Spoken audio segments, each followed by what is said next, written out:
Бәріңе сәлем достар, қалдар салай. Бүгінгі видеода мен Назерке блогер арнасы. Достар, жалпы мен бүгінгі видеода өзім жайлы 10 факт айтатын боламын.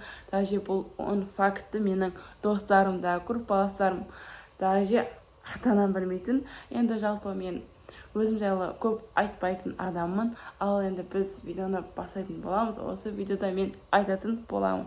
Ал кеттік. Сіздер лайк басып, осы видеоға тіркеліп кетіңіздер осы каналыма. Ал біз енді пікір жазып дегенде, ал біз енді видеоны бастайтын боламыз. Ал кеттік. Бірінші факт ол әрине менің атым, жасым, және де мен қалай айтсам болады, мен қай жылғымы деген сияқты. Мен есімім Назерке, мен 16 жастамын. Осы январ айының 27-сі 17-ге келем, 2009 жылғымын. Екінші факт, мен үйде көп билеймін. Бұл фактты әрине менің үйде жүрген ата-анам біледі. Не үшін мен көп билеймін? Өйткені менде биге деген қызығушылық әлем көп. Сол үшін мен билеймін. Достар, енді шашыма жазбай қойыңыздар, шашым не болып кеткен деп. Менің шашым қазір бұйра болған, қазір бұйрасы кішкене түсіп кетті. Вот, мен көп билеймін.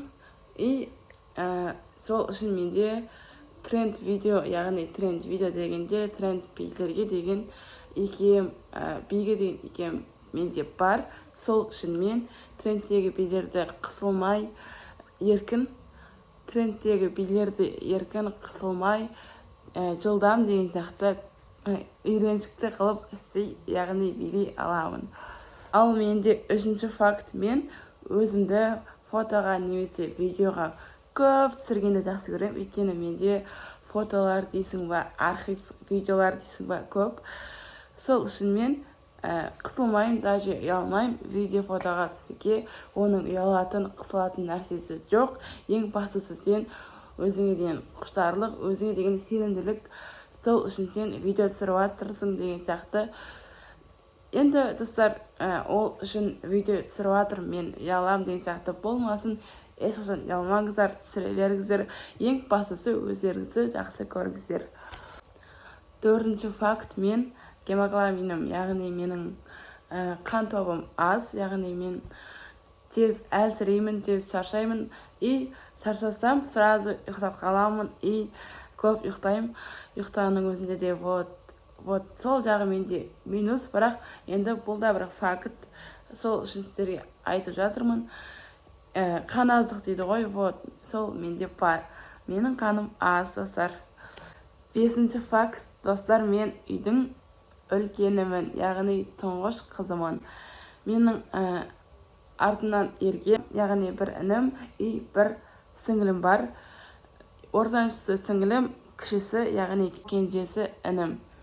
Ал мен үйдің тұңғышы, яғни тұңғыш қызымын. Алтыншы факт, достар, мен үйде көп болғанды жақсы көремін. Яғни мен далаға, яғни кездесу дейсіздер ма, білмеймін енді. Вот, оған көп шықпаймын. Тек үйде ғана отырғанды жақсы көремін. Үйде өйткені менің айналысатын жұмыстарым өте көп. Үйдің тірліктері, я мақұл, үйдің тірліктері жеке болсын. Бірақ мен үйде отырып ютубқа тақырып іздеймін. Бұл тақырып бола ма, бұл тақырып видеосы өте ма деген сияқты. Вот, сөйтіп талқылап, кәдімгідей сол басында отырып қаламын. Бірақ бұл мен үшін ето норма. Әрине мен айтып жатырмын ғой, көшеге, яғни далаға көп шықпаймын деп. Мен үйде отырып үйреніп қалдым. Ал менде жетінші факт, әрине мен, достар, көп конспект жазғанды жақсы көремін. Я, қолың талады, бірақ енді қолың үйреніп жатқанын сезесің, білесің, іштей болсын біліп тұрасың деген сияқты. Вот, мен конспект жазғанды жақсы көремін. Көп конспект жазам. И бір жағынан ол конспект менің сабағыма пайдалы болса, бір жағынан мен іште қуанам, чтобы мен әлем конспект жаздым. Яғни мен көп конспект жазалам. Аз болып жазсам, мен жалқаумын ба деген сияқты ойлап қалам. Сол үшін мен көп конспект жазалам. Мен жалқау емеспін деген сияқты менің миыма, яғни ойыма ойлар солай келеді.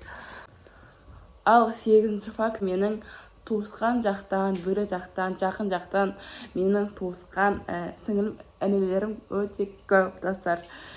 Достар, мен бұл үшін ұялмаймын, өйткені мен оларға бәрін үйретемін.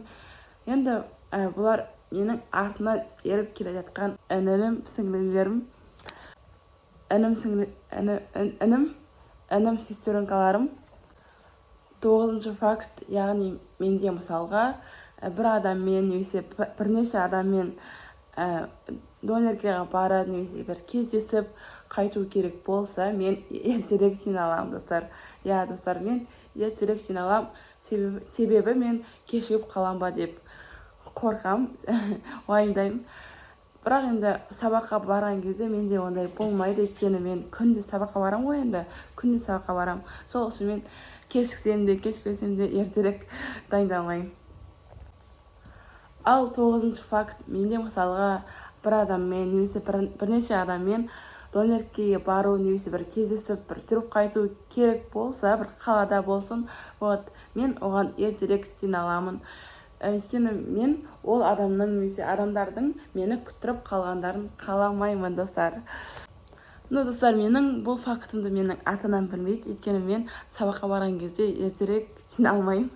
Потому что мен кешігіп қалам бәрібір деген ой менің миымда тұрады, если мен сабаққа баратын болсам. 10-ші факт, әрине менде мақсат, арман өте көп, бәрінде сол қағида, арман, мақсат көп сіздерде де білемін. Сол арман мақсаттарды мен орындау үшін осылай видео түсіріп, еңбектеніп жатырмын.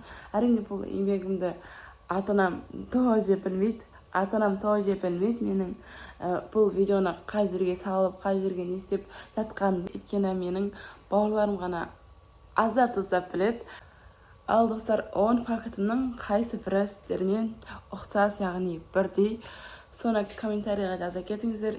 Если честно, менің осы видеом рекке кіріп, атып кетсе, жаза кетіңіздер. Әрине, оның бәрі сіздердің қолдауларыңыз керек болады. Атып кетуі де, рекке шығып кетуі де осы видеоның. Енді сіздермен мен қоштаспаймын. Келесі видеоға дейін, келесі кездескенше аман сау саламатты болыңыздар.